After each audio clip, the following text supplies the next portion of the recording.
सभी का स्वागत है। मैं हूं आपके साथ गरिमा वाजपेयी। आज बात करेंगे प्रधान बनने की रेस, मतगणना हुई तेज।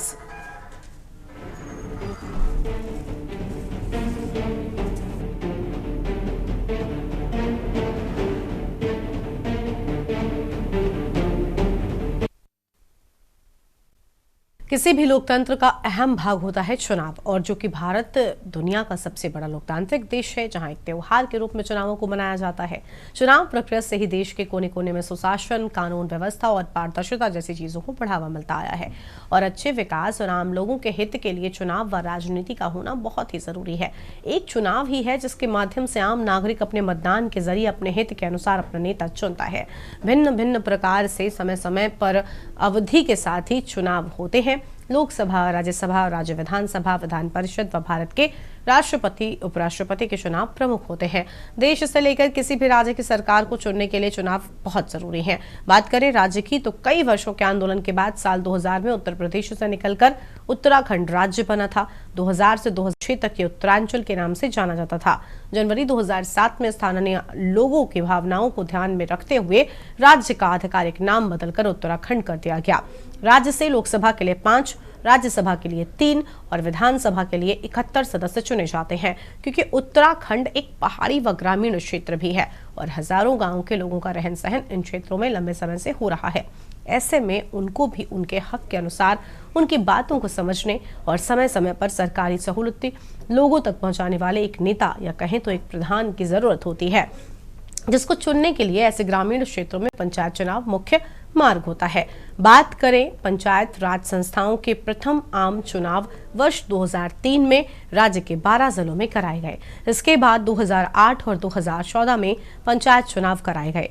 अंतिम आम चुनाव 2019 में हुए, जिनमें 55,572 ग्राम पंचायत सदस्य, 7,485 प्रधान, 2,984 बीडीसी सदस्य और 356 जिला पंचायत सदस्य निर्वाचित हुए। वर्तमान में उत्तराखंड राज्य में 13 जिला पंचायतें, 95 विकासखंड और 7,485 ग्राम पंचायतें हैं। उक्त अधिनियम की धारा 14, 59 और 96 के अनुसार ग्राम पंचायतों के प्रधान, उप प्रधान और सदस्यों, क्षेत्र पंचायतों के प्रमुख, उप प्रमुख व सदस्यों तथा जिला पंचायत के अध्यक्ष, उपाध्यक्ष और सदस्यों के चुनाव की देखरेख, निर्देशन और नियंत्रण राज्य निर्वाचन आयोग के अंतर्गत आता है। बीते सप्ताह 24 जुलाई 2025 को पंचायत चुनाव के प्रथम चरण का मतदान 49 विकास खंडों में हुआ, जिसका योग 68% निकला। वहीं दूसरे चरण का मतदान 28 जुलाई 2025 को 40 विकास खंडों में हुआ, जिसका कुल योग 70% रहा था। 12 जिलों में कुल 69.16% मतदान हुआ। वहीं आज 31 जुलाई 2025 को पंचायत चुनाव के नतीजे सामने आने हैं। 32,580 प्रत्याशी अपनी किस्मत आजमा रहे हैं। प्रत्याशियों के दिलों की धड़कनें तेज हैं। निर्वाचन आयोग की भी पूरी तैयारी मतगणना को लेकर है। साथ ही 15,024 से अधिक कर्मचारी को मतगणना की ड्यूटी में लगाया गया है। राजनीतिक दल भी अपने आप में उत्सुक हैं और साथ ही सभी दावेदार भी। अब देखने वाली बात यह होगी कि कितनों को जनता ने सेवा के लिए चुना है, कौन कितने लंबे समय तक टिक कर लोगों के हितों के कार्य करेगा और कार्य आम जनता के हितों में होगा या खुद अपने हित में, ये तो समय बताएगा। आज इसी मुद्दे पर करेंगे चर्चा। रिपोर्ट देखिए। राज्य निर्वाचन आयोग की जानकारी के अनुसार लगातार मतगणना जारी है। जीत कर आ रहे रुझानों में प्रत्याशियों में साफ जोश देखने को मिल रहा है। सबसे पहले तो मैं आप सभी पत्रकारों का धन्यवाद करूंगा कि आप सभी ने मुझे इतना सम्मान दिया। और जो मेरा छात्र राजनीति से ग्राम सभा के राजनीति में उतरने का कारण था, सबसे पहला जो मेरा कारण था ये था कि हमारे क्षेत्र का जो विकास है, आज आजादी के इतने वर्षों के बाद जो हमारे क्षेत्र में ग्राम सभा में कई 2-3 गांव ऐसे हैं जहाँ पे आज तक रोड नहीं बनी है, सड़कें नहीं बनी है, पानी की व्यवस्था नहीं है। उन सब चीजों को देखते हुए मैंने निर्णय लिया कि मैं क्यों ना ग्राम सभा की ओर देखा जाए। जिस प्रकार से मैंने महाविद्यालय में छात्र संघ के दौरान रहते हुए उसमें अपने कार्यकाल के दौरान कार्य किए हैं, उसी प्रकार से मैं अपने क्षेत्र में जनता की ओर जो है वो काम करूंगा। जी, ये मेरी नहीं पूरे गांव की जीत है।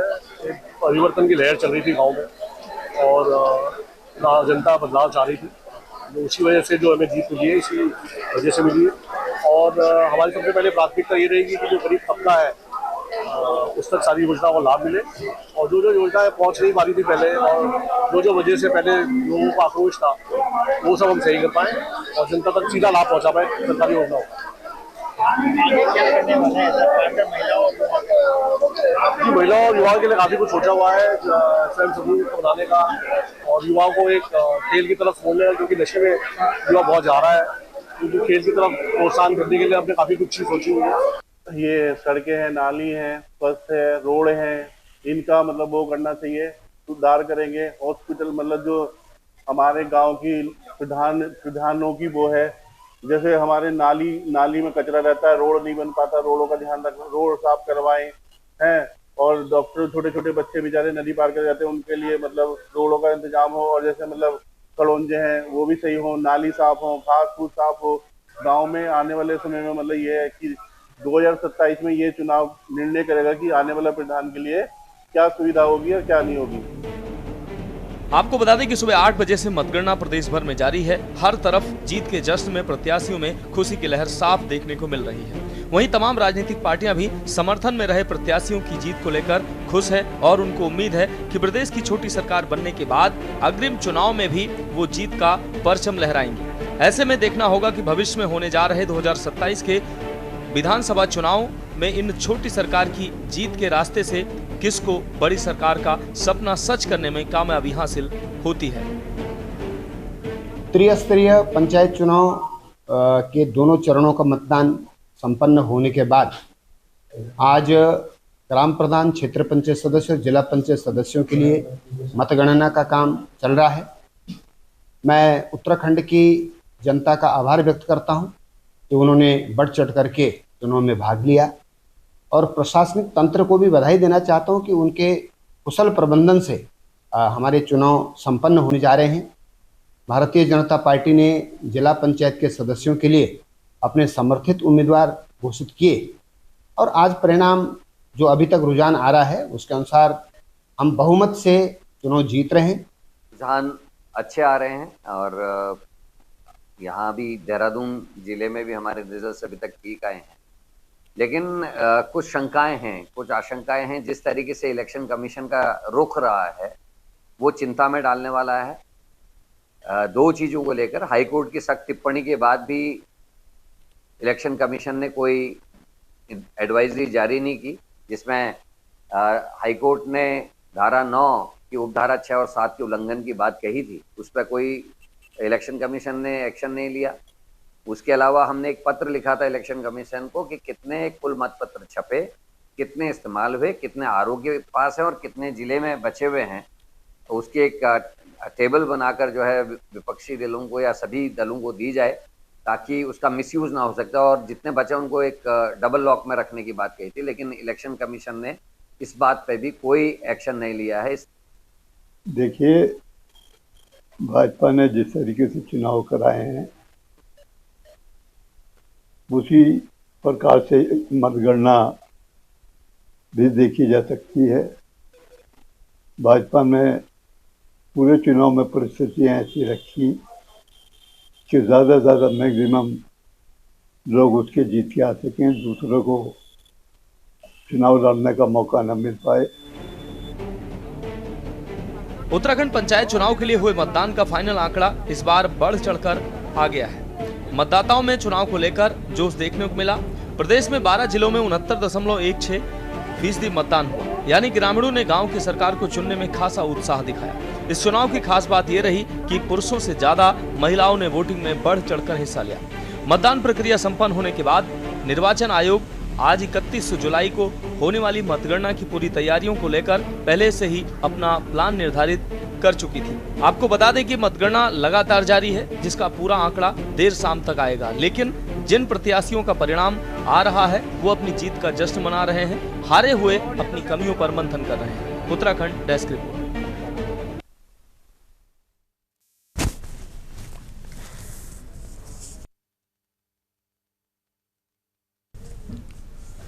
और इसी मुद्दे पर आज विस्तार से करेंगे चर्चा। खास मेहमानों का पैनल हमारे साथ में जुड़ चुका है। प्रमोद कपरवान जी, प्रदेश प्रवक्ता कांग्रेस पार्टी की ओर से, देवचंद उत्तराखंडी जी, केंद्रीय प्रवक्ता यूकेडी की ओर से, रिटायर्ड कर्नल कैलाश देवरानी जी हमारे साथ में हैं, अध्यक्ष यूएसएम की ओर से अरुण शर्मा जी हमारे साथ में हैं, वरिष्ठ पत्रकार हैं। सभी मेहमानों का बहुत बहुत स्वागत है। शुरुआत हम प्रमोद कपरवान जी के साथ में कर लेते हैं। प्रमोद जी, कितनी उम्मीदें, अभी बस थोड़ा सा इंतजार, उसके बाद तस्वीर पूरी तरीके से साफ हो रही है, क्या कहना चाहेंगे फिलहाल अभी तक के नतीजों को अगर ध्यान में रखा जाए तो? प्रमोद जी, आवाज मिल रही है आपको? जी, आपने मेरे से पूछा? हाँ जी, आपसे सवाल है। जी, सवाल पूछे दोबारा। जी, क्या कुछ कहना चाहेंगे फिलहाल नतीजों से? कितना संतुष्ट नजर आ रहे हैं जो अब तक सामने आया? हालांकि अभी थोड़ा और इंतजार करना होगा, पूरी तस्वीर साफ नहीं हुई है। देखिए गरिमा, जो ये देहरादून जिले पे हैं, देहरादून जिले में क्योंकि अभी सुदूर पहाड़ों से जो है वो पूरी खबर छन के आई नहीं है, लेकिन जितने लोगों से और जो हमारे संपर्क के लोग हैं, जिस तरह से कांग्रेस समर्थित जो प्रत्याशी थे जिनको कांग्रेस ने समर्थन किया हुआ था, बहुत सारी जगहों से कांग्रेस के लिए अच्छी खबर है कि वो प्रत्याशी अच्छी जीत के साथ में, अच्छे वोटों के साथ जीत रहे हैं। ऐसी अभी मैं डोईवाला में बैठा था तो यहाँ से सुखविंदर कौर जो हमारी जिला पंचायत की सदस्य थी वो भी बहुत अच्छे वोटों से यहाँ पर जीती हैं। अभी अभिषेक जी हो गए, हमारे बहुत सारे लोग जो है, तो ये इससे जो समर्थित यूं तो मैं आपको बताऊं कि भाई जो है जिला पंचायत के जो चुनाव थे वो खाली पार्टी से समर्थित थे, कोई सिंबल पे चुनाव थे नहीं, लोगों का चुनाव था। लेकिन जिन लोगों को पार्टी ने समर्थित किया था उनमें से बहुत अधिक संख्या में ऐसी खबर आ रही है कि लोग जो है जिला पंचायत के हमारे सदस्य जीत करके आ रहे हैं, और जो कि एक कांग्रेस के लिए ये कहा जा सकता है कि एक सुखद परिणाम है पर्वतीय क्षेत्रों से। ठीक है, देवचंद उत्तराखंडी जी हैं केंद्रीय प्रवक्ता यूकेडी की ओर से। देवचंद जी, क्या कहना चाहेंगे? फिलहाल आज सभी दावेदारों की किस्मत खुलने वाली है। अभी थोड़ा सा क्योंकि जो पहाड़ी इलाके हैं, सुदूर इलाके हैं, उनसे पूरी तरीके से नतीजे जो है नहीं आ पाए हैं। बड़ा मुश्किल था, चुनौती तो मतदान में ही थी और मतगणना में भी कुछ वैसी तस्वीरें देखने को मिल रही हैं, लेकिन अब तक के नतीजों पर क्या कुछ कहेंगे? गरिमा जी, पहली बार हमें लग रहा है कि जैसे बुद्धिजीवियों का हमारे उत्तराखंड प्रांतल में अटैक हो रहा है, उसी प्रकार से जो हमारे पर्वतीय क्षेत्र से लेकर सभी जगह जो लोग सोच रखते हैं, उत्तराखंडियत रखते हैं, उनके हिसाब से अभी धीरे धीरे उत्तराखंड के क्रांति दल के जो प्रत्याशी हैं वो जीत रहे हैं। चाहे वो समर्पित हमारा प्रधान रहा हो, क्षेत्र पंचायत रहा हो, और जिला पंचायत में भी बढ़त में है, और जल्दी ये निर्णय हो जाएगा। और हम तो ये कह रहे हैं कि हमारी तो दावेदारी, जो लोगों ने हमने जितना भी प्रतिशत वोट दिया उसके लिए हम जनता का आभार व्यक्त करते हैं। और निस्संदेह अब उत्तराखंड की जनता एक बार जो है दोनों राष्ट्रीय पार्टी से उब गई है, और उसके बाद उनको उत्तराखंड के विकास के लिए एक विकल्प उत्तराखंड क्रांति दल आ रहा है, और निस्संदेह उनका आशीर्वाद हमें प्राप्त हो रहा है, और आने वाले कुछ ही क्षणों में ये रिजल्ट आपके पास भी होगा। ठीक है, कर्नल कैलाश देवरानी जी हैं हमारे साथ में, अध्यक्ष यूएसएम की ओर से। आप क्या कहना चाहेंगे? अभी बीजेपी के प्रवक्ता है नहीं, लेकिन यूएसएम क्या कुछ देख पा रही है? हाँ, जय हिंद गरिमा जी। देखिए, अभी तक जो भी हमें खबर मिली है, हम लोग चुनाव में भी गए थे अपने पूर्व सैनिकों के, जहां हमारे पूर्व सैनिक प्रत्याशी थे, और बहुत अच्छी खबर मिली हमें कि यहाँ तक कि एक जो प्रत्याशी हमारी वीना प्यासी जिला पंचायत सदस्य के लिए, उन्होंने भारतीय जनता पार्टी की जो प्रत्याशी थी उनको 1400 से ज्यादा वोटों से हराया। तो ये हमारे लिए बहुत बड़ी बात है। और कई ग्राम प्रधान जो हमारे स्वाभिमान मोर्चा से जुड़े हुए थे, इन लोगों ने विजय हासिल की। देखिए, सबसे अच्छी बात यह है कि इस चुनाव के जो परिणाम हमें मिल रहे हैं, इनमें आप देखेंगे कि एक चमोली का गांव है जहां पे दो प्रत्याशी थे प्रधान के लिए, दोनों को 138 वोट मिली, और उसके बाद जब टाई के द्वारा वो फाइनल चुनाव किया गया तो 23 वर्ष का एक ग्राम प्रधान चुना गया। ऐसी एक दूसरी जगह जहां 22 वर्ष का अल्मोड़ा में कोई गांव है, 22 वर्ष का प्रधान चुना गया, प्रधान जो है चयनित हुआ है। तो एक बहुत अच्छा संदेश, अगर युवा हमारे इस जन आंदोलन में खड़े हो रहे हैं, युवा हमारे साथ जुड़ रहे हैं, तो इससे एक बहुत अच्छा संदेश जा रहा है कि जो भारत की आगे की जो हमारे उत्तराखंड की राजनीति है, इसमें जरूर कोई ना कोई बहुत बड़ा बदलाव आने वाला है। देखिए गरिमा जी, भारत में 1992 में 73वां संविधान संशोधन लाकर जो पंचायतों को संवैधानिक दर्जा मिला था, और यह इतना बड़ा बदलाव था कि कई राज्यों में तो पहली बार चुनाव में महिलाओं को भागीदारी का मौका मिला था। और कितने खुशी की बात है कि देखिए, जो गांव की 80-85 साल की बूढ़ी दादी, बूढ़ी अम्मा गांव में रहती है, उसको किसी एमएलए या एमपी से कोई लेना देना नहीं। जब उसको उसका राशन नहीं मिलता महीने के एंड में, तो वो किसके पास जाती है? ग्राम प्रधान के पास जाती है। कितना बड़ा अच्छा ये न्यायिक व्यवस्था है कि वे सीधे अपनी मन की बात जाके उस ग्राम प्रधान को पूछ सकती है कि भाई मेरा राशन क्यों नहीं आया। तो इससे अच्छी न्याय व्यवस्था मैं बोलता हूं, ये जो ग्राम पंचायत व्यवस्था है ये बहुत अच्छी व्यवस्था है, और इसमें ऐसे योग्य लोग होने चाहिए जो ईमानदारी के साथ, पारदर्शिता के साथ में और कर्तव्य निष्ठता के साथ में काम करेंगे। तो देख लीजिएगा उत्तराखंड से जो ये पंचायत की ये जो नर्सरी है लोकतंत्र की, ये लोकतंत्र की नर्सरी से जब उपजा हुआ बीज एक बहुत बड़ा वृक्ष बनेगा, तो कुछ ना कुछ उत्तराखंड में एक नया विकल्प आपको देखने को मिलेगा। गरिमा जी ठीक है, ठीक है सर, लौटते हैं आपके पास में। जपेंद्र सिंह जी हमारे साथ में अभी भी जुड़ चुके हैं, प्रदेश प्रवक्ता बीजेपी की ओर से। अरुण शर्मा जी पहले से हैं, पहले अरुण जी का रुख कर लेते हैं, जपेंद्र जी फिर आपके पास में आते हैं। आप थोड़ा देरी से जुड़े आज। अरुण जी क्या कहना चाहेंगे? तस्वीरें बहुत हद तक साफ हो रही हैं और अभी क्योंकि पूरे नतीजे नहीं आए तो हर कोई खुशी मना रहा है, लेकिन असल में राजनीतिक लिहाज से हम देखें तो असल खुशी मनाने का मौका किसे मिलने वाला है? क्या लग रहा है आपको, अब तक क्या आकलन है? देखिए, ये अच्छी बात है कि उत्तराखंड राज्य 2000 में बना, लेकिन कई जगह जो नतीजे आए हैं उन उम्मीदवारों के पक्ष में आए हैं जो उत्तराखंड राज्य बनने के बाद इस उत्तराखंड में पैदा हुए। 21 साल के, 22 साल के, 23 साल के जो नवयुवक युवाओं पर काफी विश्वास रहा। निश्चित तौर पर वो उत्तराखंड के उज्जवल भविष्य की ओर इशारा करता है। और मजेदार बात यह है कि ये सारे के सारे जितने उम्मीदवार हैं सब पढ़े लिखे हैं, हाँ। ग्रेजुएट है, कोई पोस्ट ग्रेजुएट है, और जो एक नई सोच के साथ ये जब मैदान में उतरेंगे और भविष्य में हाँ। उन जगह के उन छोटी इकाइयों के काम करेंगे। जैसे कर्नल देवरानी ने कहा कि सीधे सीधे आदमी जब काम होता है तो प्रधान को पकड़ता है, या इसी तरह अपने क्षेत्र पंचायत सदस्य को पकड़ता है या जिला पंचायत। तो ये एक अच्छी शुरुआत है। और देखिए, क्योंकि कई जगह जो इनके चुनाव क्षेत्र थे वो बड़े थे, खासकर जिला पंचायत के काफी बड़े बड़े क्षेत्र थे, तो उनमें निश्चित तौर पर नतीजा आने में अभी टाइम लगेगा। मतगणना चल रही है, हो सकता है देर रात तक सारे नतीजे आए, लेकिन ये मिले जुले होंगे।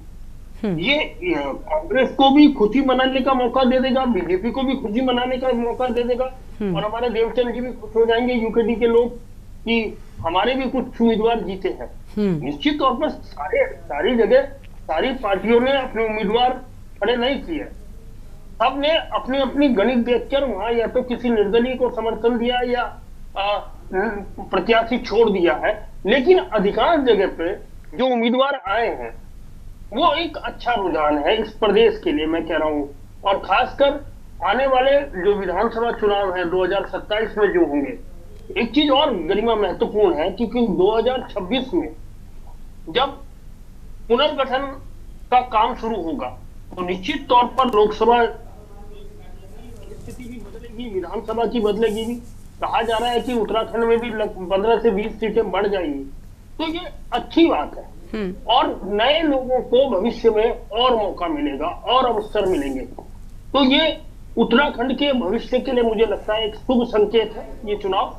और निश्चित तौर पर ये चुनाव हुए तो हाईकोर्ट के आदेश के बाद ही, लेकिन अभी उन लोगों के गले में तलवार लटक रही है जिनके 2 जगह नाम है। अभी हाईकोर्ट ने उस पर कोई डिसीजन नहीं दिया है, वो भी मामला पेंडिंग है, ये भी हमें समझना पड़ेगा।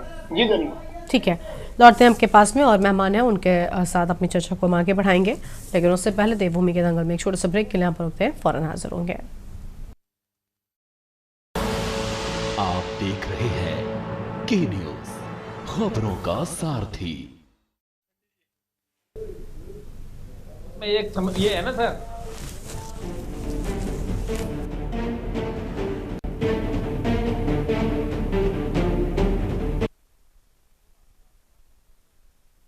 दंगल में आप सभी का स्वागत है। खास मेहमान लगातार हमारे साथ में बने हुए जपेंद्र जी हमारे साथ में हैं, प्रदेश प्रवक्ता बीजेपी की ओर से। जपेंद्र जी, क्या कहना चाहेंगे? मिले जुले नतीजे आने वाले हैं, अरुण जी का कहना, और सबको खुशी मनाने का मौका मिलेगा, ऐसा नहीं है कि इकलौता सत्ता पक्ष खुशियां मनाएगा। गरिमा जी, ये चुनाव कई मायनों में अहम होता चला गया। 25वीं वर्षगांठ है उत्तराखंड की। हम कुछ माह के बाद 25वीं वर्षगांठ मनाएंगे उत्तराखंड की, और इस 25वीं वर्षगांठ में युवा होते उत्तराखंड में उत्तराखंड की नई पीढ़ी ने जो मोर्चा संभाला है, जितने अब चुनाव नतीजे, हम सुबह भी हम लोग बैठे थे, उसके बाद जैसे जैसे नतीजे आ रहे हैं, और ये नई पीढ़ी का राज्य की राजनीति में आगाज निश्चित तौर पर अगले 25 वर्षों के लिए उत्तराखंड के उज्जवल भविष्य की ओर संकेत कर रहा है। एक तरफ मुख्यमंत्री युवा, दूसरी तरफ युवा होता उत्तराखंड, तीसरी तरफ इस छोटी सरकार के चुनाव में युवाओं की भरमार। तो इस युवा होते, व्यस्त होते उत्तराखंड में ये एक नई शुरुआत है, और निश्चित तौर पर जो चुनावी नतीजे आ रहे हैं वो अचंभित करने वाले हैं। भारतीय जनता पार्टी इसे प्रोत्साहित भी करती है और सबको बधाई भी देती है, विशेष रूप से नए युवाओं को। और सरकार जिस तरह से पहले अपना काम करती रही है, उसी जोशो खरोश के साथ युवा मुख्यमंत्री के नेतृत्व में आगे बढ़ेगी और उत्तराखंड नित्य नई ऊंचाइयों की ओर बढ़े। इसी आशा के साथ हम सभी प्रत्याशियों को बधाई भी देते हैं, और नए उत्तराखंड के आगाज में भारतीय जनता पार्टी और 2 कदम आगे बढ़कर काम करेगी। ठीक है, लौटेंगे आपके पास में।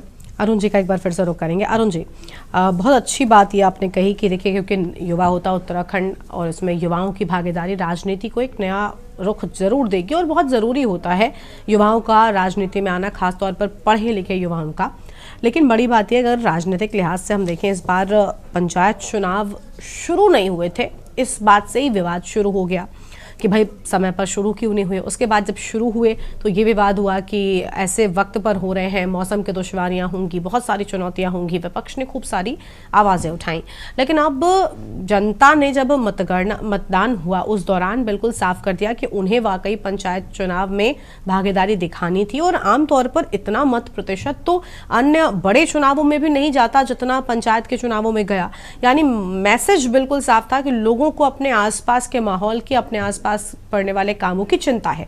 राष्ट्रीय राजनीति हावी जरूर रहती है उत्तराखंड में, लेकिन लोगों ने लोकल स्तर की और प्रदेश स्तरीय राजनीति को बहुत तवज्जो दी है और अपने कामों को तवज्जो दिया है। तो इस बार जो भी नतीजा होगा, जिसके भी कैंडिडेट ज्यादा जीतते हैं, ये तो साफ हो जाएगा कि उन्होंने मेहनत की है। कोई किसी के चेहरे पर वोट नहीं मिलने वाला, किसी पार्टी की लहर में वोट नहीं मिलने वाला, काम पर वोट मिलेगा। बिल्कुल गरिमा, बिल्कुल सही कह रहे हो। लोगों को उम्मीद होती है। एक्चुअली क्या होता है कि देखिए, बड़े चुनाव अलग तरीके से होते हैं, लेकिन छोटे चुनाव मैन टू मैन मार्किंग के होते हैं, जहां हर आदमी का हर आदमी से संबंध होना चाहिए। अगर हर से नहीं है तो अधिकांश से होना चाहिए। उस मोहल्ले में, उस वार्ड में, या उस ग्राम सभा में, या उस क्षेत्र में जहाँ क्षेत्र पंचायत के लोग लड़े, या उस जिला पंचायत सीट पर, देखिए वो होता है। हालांकि जो पॉलिटिकल पार्टी है उनका सपोर्ट उनको मिलता है, जो पॉपुलर उम्मीदवार होते हैं, तो उनकी जीत और ज्यादा सुनिश्चित हो जाती है। जैसे मैं एक उदाहरण दूं, चकरौता से अभी थोड़ी देर पहले खबर आई थी कि जो प्रदेश कांग्रेस के पुराने अध्यक्ष रहे हैं प्रीतम सिंह, उनके बेटे चुनाव जीत गए हैं। अभी थोड़ी देर पहले खबर है, अभी कंफर्म नहीं हुआ, वहां से किसी ने मुझे फोन करके बताया कि वो जीत गए। तो इसी तरह कई जगह, अब जैसे कुमाऊं में जीना, जो जीना विधायक है वहां, महेश जीना, उनके बेटे चुनाव हार गए। तो ये देखिए, ये कई चीजें हैं।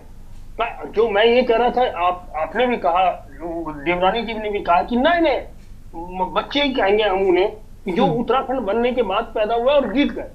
तो देखिए, ये नई उम्मीद है हर जगह। देखिए, जो मतदाता है उसने, मुझे लगता है कि बहुत सोच समझ के निर्णय लिया है, और उत्तराखंड का मतदाता वैसे ही जागरूक है, आपने भी बोला। और ये हमेशा राष्ट्रीय मुद्दों पे जाता है। जब जैसे लोकसभा चुनाव होते हैं, विधानसभा चुनाव में स्थानीय मुद्दे हाजिर हो, लेकिन ये तो बिल्कुल ही स्थानीय और छोटे मुद्दे हैं। नाली, सड़क, खड़ंजा, पुल, पानी की लाइन, बिजली की लाइन, टेलीफोन, ये सारे छोटे मुद्दे हैं। तो इन छोटे मुद्दों को जिससे ज्यादा उम्मीद है, निश्चित तौर जनता उसके पक्ष में गई है, और ये परिणाम सामने दिखा भी रहे हैं जो अब तक आए हैं। और मुझे लगता है कि कल आप डिबेट करेंगे तो और ज्यादा व्याख्या करेंगे, क्योंकि कल तक ये क्लियर हो जाएगा कि कांग्रेस के कितने लोग जीते, बीजेपी के कितने लोग जीते, यूकेजी के कितने लोग जीते, या जैसे कर्नल देवरानी जी के लोग हैं वो कितने जीते, तो ये कल तक साफ हो जाएगी पिक्चर। ठीक है, यानी जिसने काम किया है सिर्फ इस बार उसको ही वोट मिला है और ये बिल्कुल साफ हो गया। इस बार बहुत अलग आम जनता ने लोगों को चौंकाया है, कम से कम मतदान प्रतिशत से ही पहले तो नतीजे भी साफ ही नहीं हो सके। ठीक है, प्रमोद जी का एक बार फिर से रुक कर लेते हैं। प्रमोद जी, जब पंचायत चुनाव समय पर नहीं हो रहे थे तो कांग्रेस पार्टी कह रही थी कि भाई बीजेपी को डर है, बीजेपी को लग रहा है कि नहीं इन चुनावों में उनकी सच्चाई सामने आ जाएगी, पोल खुल जाएगी। उसके बाद जैसे जैसे नज़दीक आते गए चुनाव, वोटिंग हुई, तो कांग्रेस के पार्टी के प्रवक्ताओं का बयान यह आने लगा कि अभी देखिएगा नतीजे बिल्कुल बदल जाएंगे। आखिर में आने तक बयान ये था कि ये तो कैंडिडेट पर वोटिंग होती है, ऐसा क्यों हुआ? पहले तो बीजेपी को इतना ज़्यादा दोष दिया जा रहा था, लेकिन आखिर तक बयान बदलते चले गए। नहीं गरिमा, देखिए आप देखें तो देखिए ये जो पंचायत के चुनाव हुए हैं ये लगभग 1-1.25 साल लेट हुए हैं। ये मैं सहमत हूँ हाँ। और अगर आप इसको देखें तो ये कांग्रेस की संघर्ष की जीत है।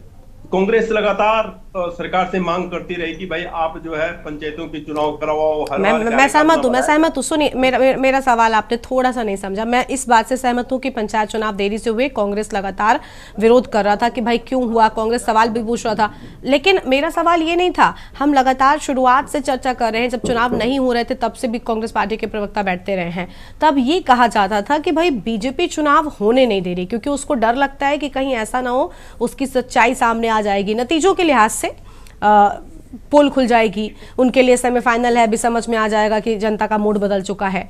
वो आखिर में आने तक, अभी 1-2 दिन पहले तक जब मैं चर्चा कर रही थी तो प्रवक्ता कह रहे थे कि नहीं ये तो कैंडिडेट का चुनाव होता है। ऐसा क्यों हुआ? ये अचानक से बदलाव क्यों हुआ बयानों में? देखिए गरिमा, मैंने आपको जब शुरुआत करी आपने डिबेट की तो मैंने आपसे ये कहा कि ये चुनाव जो है कैंडिडेटों का ही चुनाव है। हम आज भी कह रहे हैं, अभी भी कह रहे हैं। तो बीजेपी क्यों रुकवा रही थी फिर उस टाइम? या तो आप गलत कह रहे थे? मैं यही तो जानना चाहती हूँ, क्योंकि आप लोगों के साथ चर्चा करके ही बहुत सारी चीजें मुझे भी जानकारी हासिल होती है।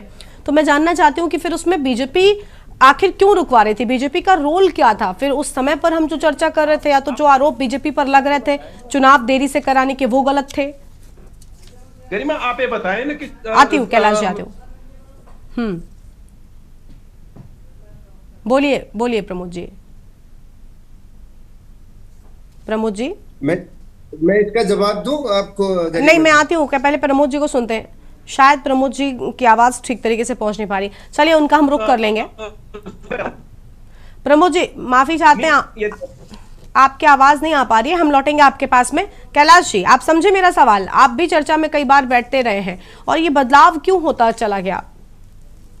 देखिए गरिमा जी, मैं ये एक चीज बताना चाहता हूँ कि ये जो आपने सवाल किया उसका एक छोटा सा जवाब मैं इस प्रकार से देना चाहता हूँ कि देखिए, आप ये सोच रहे हैं कि इसमें मैनिपुलेशन नहीं हुई भारतीय जनता पार्टी की तरफ से, तो मैं बिल्कुल इस चीज को बिल्कुल सिरे से नकारता हूँ। एक एग्जाम्पल मैं चक्रौता का देना चाहता हूँ। वीडियो वायरल हो रही पूरे मोबाइल में, कहीं भी आप देखेंगे कि राज्य मंत्री जो है फोन करके बोल रहा है कि हमारी कांग्रेस से बात हो चुकी है, कांग्रेस का प्रत्याशी जीत जाए कोई प्रॉब्लम नहीं, लेकिन बॉबी पंवार यानी उत्तराखंड स्वाभिमान मोर्चा का जो युवा अध्यक्ष है उसका वहां पे कैंडिडेट नहीं जीतना चाहिए। तो कहीं ना कहीं मैनिपुलेशन तो इसमें हुई है। हम इस बात से वो नहीं कर रहे कि ये बिल्कुल एकदम पवित्र जो है, गंगा की तरह पवित्र जो है ये चुनाव हुए हैं। आप देखिए कि एक प्रधान के चुनाव के लिए, एक जिला पंचायत के सदस्य के चुनाव के लिए मैं पहली बार देख रहा हूं कि भारतीय जनता पार्टी के विधायक, जो राज्य मंत्री लगातार जो है चुनाव प्रचार कर रहे थे। तो मैं इसमें अगर मैं इसीलिए मैं आपको बताना चाह रहा हूं, तो मैनिपुलेशन भारतीय जनता पार्टी ने की है, लेकिन फिर भी अफसोस की बात यह है कि उसमें ये सक्षम नहीं हो पा रहे हैं। जो रिजल्ट आपके सामने आएंगे, वहां जो नए युवा आ रहे हैं उनके पास न धन है, न बल है, न कुछ है, वो अपनी मेहनत से आ रहे हैं और एक नए विकल्प का संकल्प लेके आ रहे हैं कि वास्तव में अब जो चेंज होगा, एक नए युग की शुरुआत जो है उत्तराखंड में होगी। आपने देखा होगा हाई वोटिंग प्रतिशत यहाँ पे रहा है, महिलाओं का वोट भी बहुत ज्यादा इसमें देखने को मिला है, युवाओं का चयन हो रहा है। तो इससे कहीं ना कहीं हमें पॉजिटिवनेस देखने को मिलती की है कि जो लोग ये जो नेशनल पार्टी है अपना वर्चस्व लगाकर बिठाकर बैठे थे, अब जो है कहीं ना कहीं ये इनको मुंह की खानी पड़ेगी। हाँ, अब एक मुझे एक जो है आकांक्षा, ये शंका और मेरे मन में है कि कहीं ऐसा ना हो कि जितने भी जिला पंचायत सदस्य हैं इनको कुछ मोल भाव करके और फिर भारतीय जनता पार्टी का कैंडिडेट या कांग्रेस का कैंडिडेट बना के खड़ा न कर दिया जाए। वो डर मुझे जरूर अभी भी है। गरिमा जी, ठीक है। उत्तराखंड, देवचंद उत्तराखंडी जी कुछ कहना चाहेंगे सर आप? यूकेडी का इस पूरे मामले पर क्या स्टैंड है? क्या बयान बदले हैं वाकई? और जो बीजेपी पर आरोप, उत्तराखंडी मतलब यूकेडी भी उसमें पूरी तरीके से शामिल थी, तो क्या बिना वजह इसके लिए जिम्मेदार ठहराया जाता रहा सत्ता पक्ष को? क्या वजह थी जब उनका कोई फायदा नहीं था? मैं जानना चाहती हूँ, तो फिर आखिर क्यों चुनाव में देरी कराई जा रही थी? बिल्कुल बिल्कुल, इसका जो काफी कुछ अंश जो है कर्नल साहब ने दे दिया जवाब, और कुछ अंश में देना चाहता हूँ कि जो प्रत्यक्ष आप भी समझ रहे हैं, मैं भी समझ रहा हूँ कि बीजेपी क्यों करना चाह रही थी पीछे। बीजेपी को तब अपने आप पर आत्मविश्वास नहीं था, और आनंद फानंद में जब चुनाव किया है तो बीजेपी को यह विश्वास नहीं था कि भगवान हमारे उत्तराखंड में भगवान इतना बढ़िया मौसम दे ही देगा कि लोग चुनाव तक चले जाएंगे। नहीं, मौसम तो पूरी तरीके से अपने चरम पर था। मौसम में क्या है, इतनी बारिश में लोग पहुंचे हैं। मौसम अभी देखो, इतना एक साल का चुनाव डिले करने के बाद इस मौसम में चुनाव कराना, ये क्या एक जायज है? हम विरोध इसलिए नहीं करते कि चुनाव मत करो, हमने कहा करो, चुनाव करो, और हाईकोर्ट ने भी लास्ट में वही किया कि चुनाव पंचायत राज पर चुनाव करो। उन्होंने भी विलंब करने की कोशिश नहीं करी, वो भी हमारे न्यायपालिका पे हमारा विश्वास है। अब जो बात रही, जो कर्नल साहब ने आखिरी वाला बात कहा, ये मैं कह रहा था कि अगर विकास के उस पे दमखम पे, विकास के दमखम पर अगर ये चुनाव लड़े होते तो चलो ठीक है, सिंबल नहीं दिया जाता, लेकिन ये आधिकारिक तौर पर जो प्रत्याशियों को कम से कम जिला और क्षेत्र स्तर पर कर सकते थे। प्रधान चलो नहीं करा, कोई बात नहीं, लेकिन इनकी जो छल छदम हर बार चलता है मैम, गरिमा मैम, ये समझ करो, कर्नल साहब ने बोला नहीं पूरा खुल करके, ये इनका हर बार रहा है। और जब जिस चुनाव में कैबिनेट मंत्री, विधायक, प्रधानों के गांव तक जा सकते हैं, क्या वो खरीद फरोख्त नहीं कर सकते हैं? और खरीद फरोख्त तो बीजेपी के जान में है, वो करके रहेंगे। देखिए, अज्यूम कर लेना सब कुछ आकलन पर आधारित नहीं होता, और हर आकलन सही नहीं होता, ये भी बिल्कुल आपको स्वीकार करना पड़ेगा देवचंद जी। देखिए, आपने सारी बातें ठीक की, मैं आपकी सारी बातों से सहमत हो गई, लेकिन एक सवाल का जवाब तो यहाँ बैठे आप चाहे हो या फिर कैलाश जी ने, अजम्पशन कुछ भी हो सकता है, लेकिन वो सच हो जाए ये जरूरी तो नहीं है। उस आधार पर कुछ कह देना, पूरी तरीके से किसी को दोषी ठहरा देना क्या ठीक होता है? वो मुझे लगता है थोड़ा सा, अगर अच्छे तर्क होते तो और बातें होती, क्योंकि अब तक कारण नहीं मिल पाए कि क्या वजह है कि आखिर बीजेपी चुनाव में देरी करा रही थी। आते हैं, जब मैं आती हूँ आपके पास में, वो कारण अगर विपक्ष देता, आज कांग्रेस पार्टी के पास भी उस कारण का कोई जवाब नहीं। अब कांग्रेस पार्टी कह रही नहीं, कैंडिडेट बेस्ड चुनाव होता है, ये तो काम पर होता है, ये देख लेना। ठीक है, चलिए जपेन जी क्या कहना चाहेंगे आप? गरिमा जी, हमें कर्नल देवरानी के शब्दों और उनकी शैली पर कड़ी आपत्ति। कर्नल देवरानी भारतीय सेना के अधिकारी रहे, और जिस भारतीय सेना के अधिकारी रहे हैं उस देश के अंदर हमारी संवैधानिक रूप से चुनी हुई सरकारें अगर काम नहीं करेगी तो कौन करे? ठीक है, अधिकारियों का स्वागत है राजनीति में, राजनीतिक मंचों पर, डिबेटों में, लेकिन हमें अधिकारियों से ये आशा रहती है कि वो जिस सिस्टम से निकले हैं, उन्होंने जिस राष्ट्र सेवा से निकल के आए हैं, जिन सरकारों के साथ काम किया है, क्या उनका भारतीय लोकतांत्रिक व्यवस्थाओं और चुनी हुई सरकारों पर भरोसा नहीं है? और अगर ऐसा है तो ये बहुत चिंताजनक विषय है, और ये हम उत्तराखंड को कहां ले जाए? आएंगे उत्तराखंड, देवचंद जी आते हैं, पहले थोड़ा इंतजार करिए। अगर हम लोकतांत्रिक व्यवस्थाओं पे ही भरोसा नहीं करते, लोकतांत्रिक व्यवस्थाओं के तहत चुनी हुई सरकारें और प्रतिनिधियों पे ही भरोसा नहीं करते, उन्हें अपशब्द कहना शुरू कर देंगे, और इस तरह से ये अधिकारियों से हमें ये आशा नहीं थी, तो निश्चित तौर पर ये एक चिंतनीय विषय है, और इसे पूरे पैनल के साथ साथ हमारे देखने वाले सभी दर्शकों को भी इस पे विचार करना चाहिए कि हम उत्तराखंड को आखिर किस दिशा की ओर ले जाने का प्रयास करते हैं। ठीक है, ठीक है। कैलाश जी कुछ कहना चाहेंगे क्या? देवचंद जी मैं आती हूँ, थोड़ा सा इंतजार करिए, देखिए और मेहमान भी हैं। कैलाश जी आप जवाब देना चाहेंगे? ये प्रश्न उठा था तो मैं जवाब देना चाहता हूँ। हाँ श्योर। गरिमा जी, मैं भारतीय जनता पार्टी के प्रवक्ता को बताना चाहता हूँ कि अगर वास्तव में आप इतने मर्यादित हैं तो आपने जो पूर्व सैनिक कर्नल अजय कोठियाल हैं, 4 महीने हो गए उनको राज्य मंत्री का दर्जा दिए हुए, और आज तक आपने उनको कोई कार्यालय नहीं दिया, कोई मैन पावर नहीं दी, कोई उनको अपने ऑफिस के लिए बेसिक चीजें, मूलभूत सुविधाएं होनी चाहिए वो नहीं दी। और तब मुश्किल में दुखी होकर उस इंसान ने जो शौर्य चक्र और कई चक्रों से विजेता, एक आप अधिकारी की बात करते हैं, अधिकारियों को आप सम्मान देते हैं? आप अगर उनको सम्मान देते तो आज अपने ऑफिस के लिए वो इतना नहीं तड़पते। मुझे इसलिए आपको बड़े दुख की बात है कि आपकी करनी और कथनी में इतना अंतर है कि मुझे जो है ये इतने जोश के साथ आपके साथ बोलना पड़ रहा है।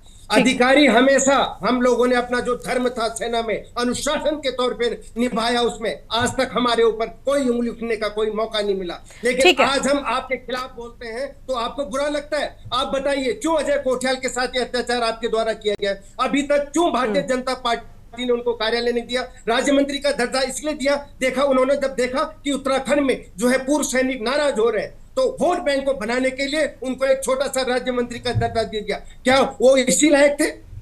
इस तरह की बातें अगर आप करेंगे तो बिल्कुल हमारे लिए ठीक है, पर्याप्त। ठीक है ठीक है ठीक है ठीक है कैलाश जी, आपकी बात समझ में आ गई। ठीक है, अब अरुण शर्मा जी का रुख करते हैं। प्लीज देवचंद जी थोड़ी देर के लिए इंतजार कीजिए, देखिए और मेहमान भी आए चर्चा में। अरुण जी, मुझे कारण अब तक समझ में नहीं आया और आप बहुत लंबे समय से चर्चा में जुड़ रहे हैं, शुरुआत से जब से देरी पर हम चर्चा किया करते थे। क्या वजह थी कि आखिर इतनी देरी होती चली गई चुनाव में? जनता ने तो बहुत अच्छा रिस्पांस दिखाया, लेकिन पार्टियों को क्या वाकई किसी भी पार्टी को डर था चुनाव से? क्योंकि जब सब कुछ निजी तौर पर हो रहा था, सब कुछ कैंडिडेट बेस्ड था, बिना सिंबल के चुनाव होना था, तो फिर इतना राजनीति क्यों हो गई पूरे प्रदेश में पंचायत चुनावों को लेकर? तो मुझे लगता है देखो गर्मा, हर रूलिंग पार्टी जब चुनाव में उतरती है तो वो सही समय और सही माहौल का इंतजार करती है। बिल्कुल। और मुझे लगता है कि भारतीय जनता पार्टी भी एक माहौल का इंतजार कर रही थी सही समय पर।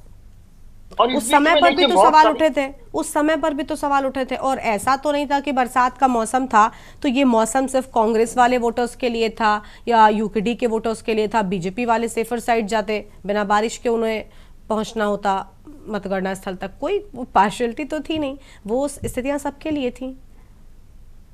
बिल्कुल बिल्कुल, मैं आपकी बात से 100% सहमत हूँ कि देखिए चुनाव जब होंगे तो जो भी परिस्थिति होगी वो सबके लिए बराबर होगी। अब वो चाहे सर्दी हो, बरसात हो, या जैसे हमारे यहाँ विधानसभा चुनाव है वो अक्सर फरवरी में होते हैं, गुलाबी मौसम होता है बसंत का।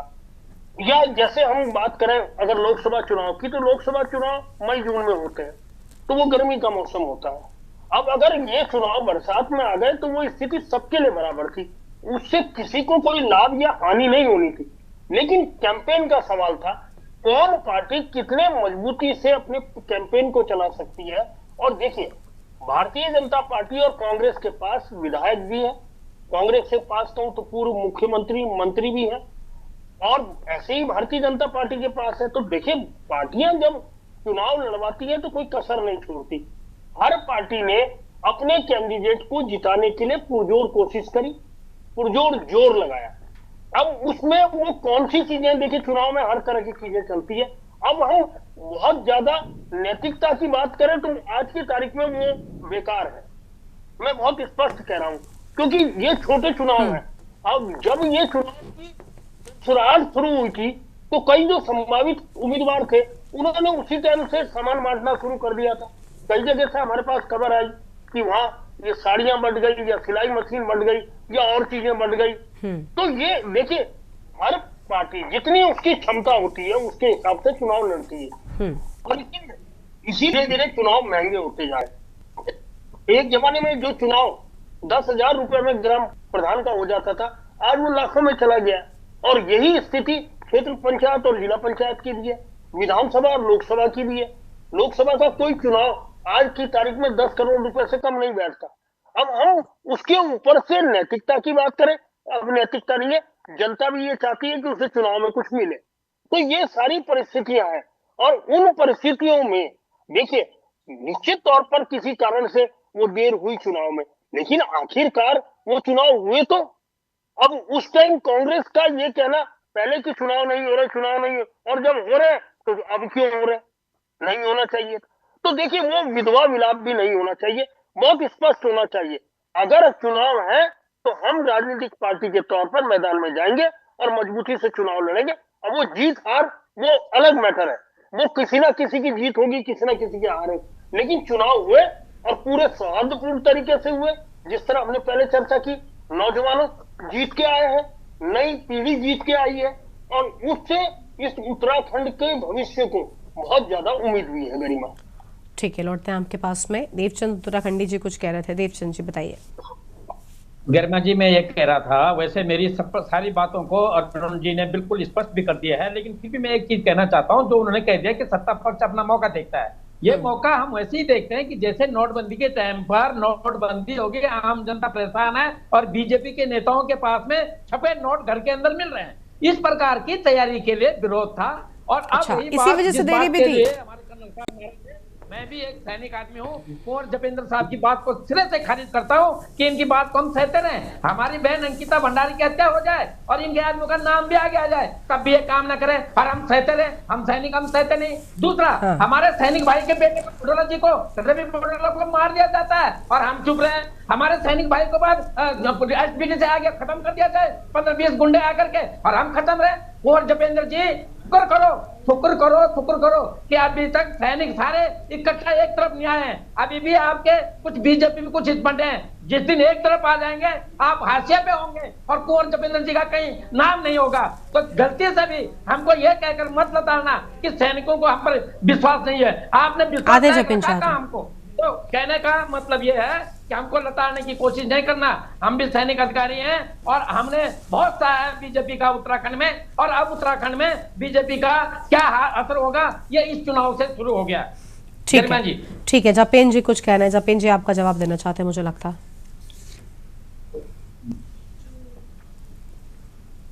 अनम्यूट कीजिए जपेन। सबसे पहले बोलिए।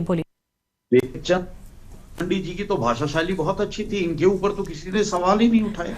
लेकिन जिस प्रदेश का मुख्यमंत्री सैनिक पुत्र हो, सैनिकों का सम्मान करने वाला हो, सैनिकों का सम्मान करने वाली प्रदेश में सरकार के आप लोगों ने वोट बैंक अपना किया है। कोई बोलता है सहयोग से उत्तराखंड के विकास की नई गाथा लिखी जा रही हो, ऐसे में हमने तो सिर्फ भाषा शैली और पे एक छोटी सी आपत्ति करी थी। अगर उस पे इतनी आपत्ति है तो निश्चित तौर पर फिर उत्तराखंड का भगवान ही मालिक है। आज आप लोगों को सोचना चाहिए कि इस प्रदेश का मुखिया एक सैनिक पुत्र है।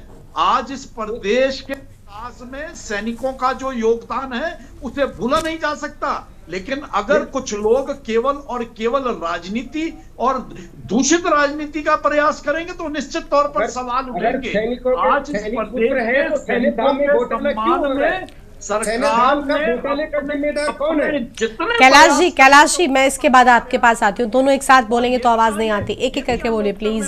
बात है कि इस प्रदेश के विकास में सैनिकों के योगदान को भुलाया नहीं जा सकता। तो वो भी ये बातें नहीं कह रहे हैं जपेन जी, वो भी ये थोड़ी कह रहे हैं, वो ये कह रहे हैं कि आपने तो नजरअंदाज किया उनको आपने पर्याप्त जिम्मेदारियां नहीं दी, पर्याप्त सम्मान नहीं मिला, उनका ये कहना है। बिल्कुल गरिमा जी हाँ जब कैलाश जी मैं आती हूँ, इनको सुन लेते हैं जपेन जी को, फिर आपके ही पास आएंगे प्लीज। कैलाश जी काम कर रहे हैं, गरिमा जी जिस विषय के ऊपर ये ट्विस्ट देने का काम कर रहे हैं तो वहां तो कर्नल अजय कोठियाल को बिठा के पूछ लेना चाहिए ये क्यों ट्विस्ट देने का, ये कौन सा नैरेटिव फिट करने का प्रयास कर रहे हैं। बिल्कुल नहीं है, ये पूरी तरह से माहौल को खराब करने का काम कर रहे हैं, ये पूरी तरह से करने का काम कर रहे हैं। आपने उनको अभी तक कार्यालय क्यों नहीं दिया? मुझे ये अधिकार है तो हमने गरिमा जी को कह दिया कि आप उन्हें बुला के पूछ लीजिए, जो वो बताएंगे, जो वो कहेंगे उसमें तो यकीन करेंगे। ठीक देखिए किसी एक इंडिविजुअल व्यक्ति पर हम चर्चा नहीं कर रहे हैं, एक एक करके बोलिए, पहले तो एक एक करके बोलिए प्लीज। कैलाश जी जपेन जी प्लीज शांत हो जाइए, सरविंती हाथ जोड़कर आपसे। और देवचंद जी आपसे नहीं बोला, अभी नहीं बोला गया ना आपको बोलने को।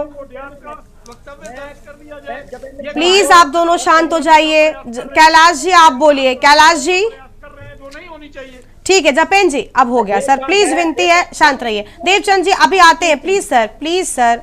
कैलाश जी आप बोलिए। फिर एक छोटा सा सवाल मैं अपने सैनिक पुत्र माननीय धामी जी से निवेदन करता हूं कि हमारा जो अभी सुदूर दूर चमोली डिस्ट्रिक्ट में जिस फौजी दिनेश चंद्र की बेटे को आपके विकास तंत्र ने खत्म कर दिया, उस पर अभी तक स्वास्थ्य मंत्री और खुद सैनिक पुत्र को इस्तीफा दे देना चाहिए था नैतिकता के आधार पर। ठीक है आपकी बात। अब जपेन जी बाद में जवाब देंगे। जपेन ji please please sir. Kailash जी जल्दी से आप कंप्लीट कीजिए। देवभूमि में क्षमा नहीं किया जा रहा। जपेंद्र जी आप चुप रहिए, अभी थोड़ी देर के लिए चुप रहिए। आपसे जब पूछे तब लास्ट में बताइएगा।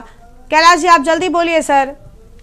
देखिए गरिमा मैडम, यही दुर्भाग्य है हमारा कि ये लोग इतनी तानाशाही करने लगे, दूसरे को सुनने को तैयार नहीं। अगर इनके खिलाफ अगर सही बातें बोलो तो इनके कानों में वो चुभने लगती है। अरे सुनिए तो सही, ये अभी जो साहब ने बोला हमारे पूर्व सैनिक जो उत्तराखंड क्रांति दल के हैं कि दूर गांव में 5 अस्पतालों में वो उसकी पूर्व सैनिक जो सैनिक की वाइफ अपने छोटे से बच्चे को लेके गई, लेकिन उसको इलाज नहीं मिल सका और आखिर में उसने अपनी माँ की गोद में दम तोड़ दिया। क्या उसके लिए भारतीय जनता पार्टी की जो सरकार जिम्मेदार नहीं है?